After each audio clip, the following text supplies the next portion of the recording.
আল্লাহ নবী বলছে আমার উম্মত যখন শেষ জামানায় গানে আসক্ত হবে, গায়িকায় আসক্ত হবে, নৃত্যে আসক্ত হবে, বাদ্যযন্ত্র বেড়ে যাবে, হালাল পানির মতো মদ পান করতে থাকবে।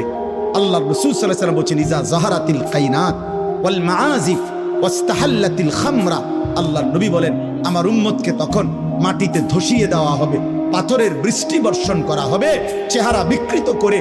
কোনো দিন রাত গভীরে এই নাফরমান এমন হতে পারে, আল্লাহ মাফ করে দেন, কোনো দিন রাত গভীরে শুইবার পরে ঘুম থেকে, গানের আসর থেকে, বাদ্যের আসরে, মদের আসরে, জুয়ার আসরে, প্রিয় ভাই আমার, আল্লাহর কসম মুহাম্মদ আরবি 1450 বছরে মিথ্যা বলে নাই।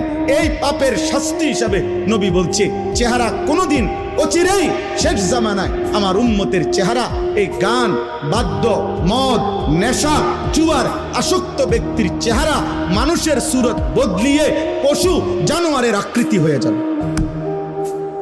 কোনদিন হয়তো দেখবে সে, কোনো এক জেনারেশন হয়তো দেখবে বান্দর হয়ে গেছে, শুকর হয়ে গেছে। আল্লাহ মাফ করে দেন।